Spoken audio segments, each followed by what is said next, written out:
नीति बचपन से ही बहुत पतली थी, जिसकी वजह से उसके माँ और बाबूजी बहुत परेशान रहते थे।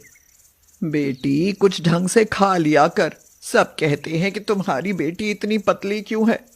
जानती है, ज्यादा पतली लड़कियों के रिश्ते भी मुश्किल से होते हैं। माँ, क्या मुझे खली बनाओगी? जानती हो, रिंकी की मम्मी कह रही थी कि जिज्जी बिट्टी को कोई बीमारी तो नहीं लग गई। मेरी मानो तो टीबी का टेस्ट करा लो। अब तू ही बता, किस किस का मुंह बंद करूं मैं।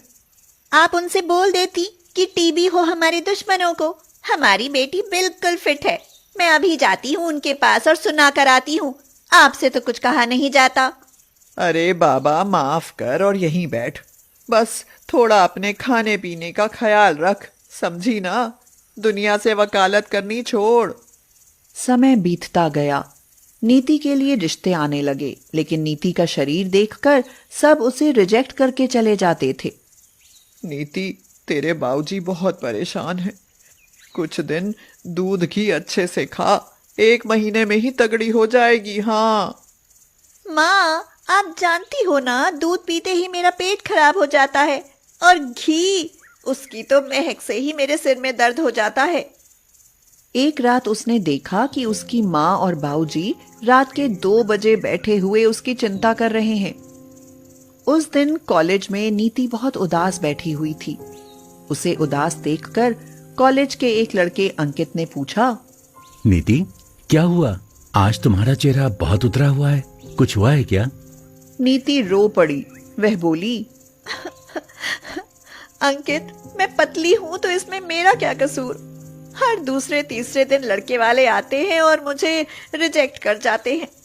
माँ बाबूजी मेरे चक्कर में दिन रात परेशान रहते हैं। अब और बर्दाश्त नहीं होता।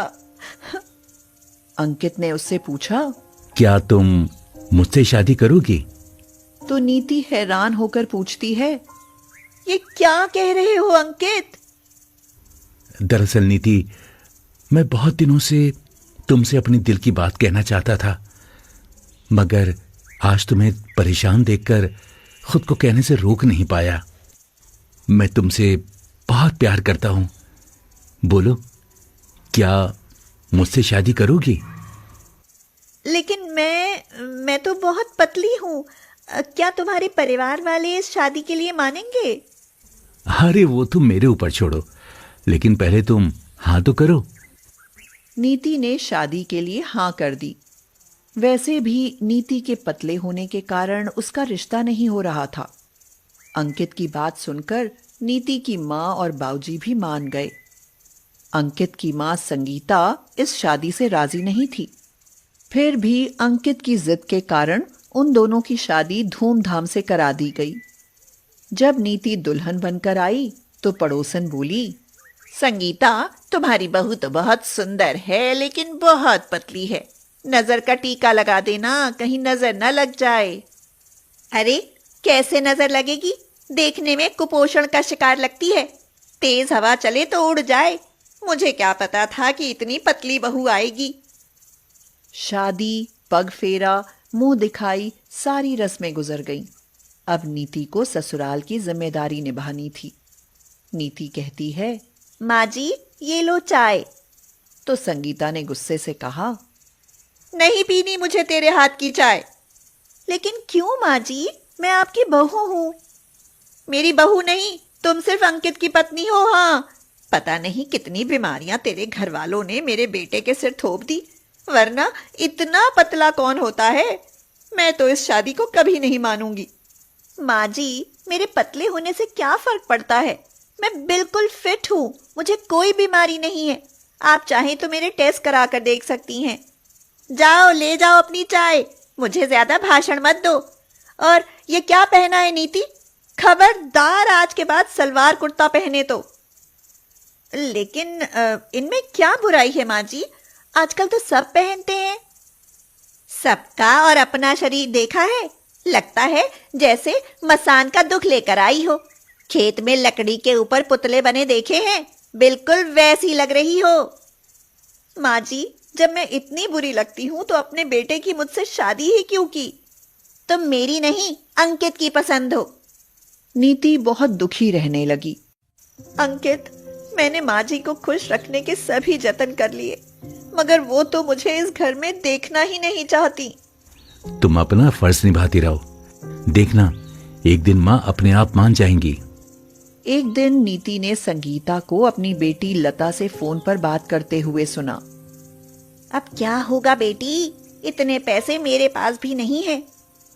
माँ, कुछ तो इंतजाम करो, अगर पैसे नहीं दिए तो हमारा घर चला जाएगा, मेरे बच्चे सड़क पर आ जाएंगे। माँ, भैया भाभी से बात करो। लता, सारी जिम्मेदारी अंकित के ऊपर ही है, उसके पास कहाँ से होंगे 1 लाख रुपए। और नीति से क्या कहूँ, कल को मुझे ही ताने कसेगी। माँ, सेठ जी को पैसे नहीं दिए तो वो आज ही हमारा सामान बाहर फेंक देगा।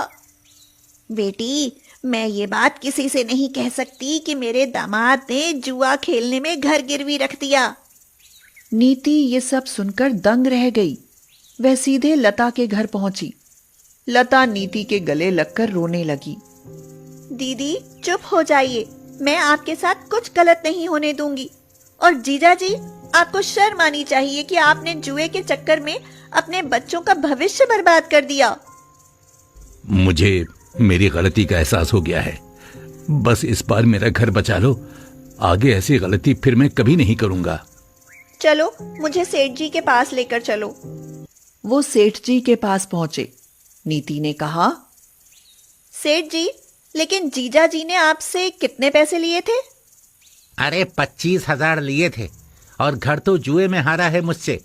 घर को भी छोड़ूं तो ब्याज के 1 लाख रुपए होते हैं।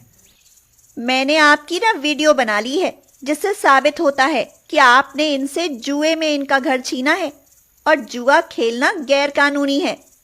25 को 1 लाख होने में भी आपने 6 महीने नहीं लगाए। इस हिसाब से आप पर धोखाधड़ी का केस भी बनता है। जीजा जी, चलिए पुलिस स्टेशन, अब मेरे पास इनके खिलाफ सबूत है, ये आपका कुछ नहीं बिगाड़ सकते। अरे नहीं नहीं, ऐसा गजब मत करो, मुझसे गलती हो गई। तुम 25,000 भी वापस ले जाओ, और लो ये तुम्हारे घर के कागज, लेकिन पुलिस में रिपोर्ट मत करना भाई। लो दीदी, ये आपके घर के कागज, और अब घर जाओ। मैं घर जा रही हूँ, और सुनो, आज की ये बात माँ जी को पता ना चले। कई दिनों बाद लता अपनी माँ से मिलने आई। अभी कुछ ही बातें हुई थी कि संगीता फिर से शुरू हो गई। देख रही है ऐसे, सिर्फ हड्डियां ही चमकती हैं। अंकित को पता नहीं क्या दिखाई दिया इसमें। लता, अंकित को समझाकर इसका तलाक करा दे। मैं अपनी अंकित के लिए एक अच्छी सी बहू लाऊंगी। ये क्या कह रही हो माँ? भाभी अगर पतली है तो क्या हुआ? वे बहुत अच्छी हैं। ऐसी बहू तुम चिराग लेकर ढूंढोगी तब भी नहीं मिलेगी। ऐसे कौन से सुरखाब के पर लगे हैं उसमें?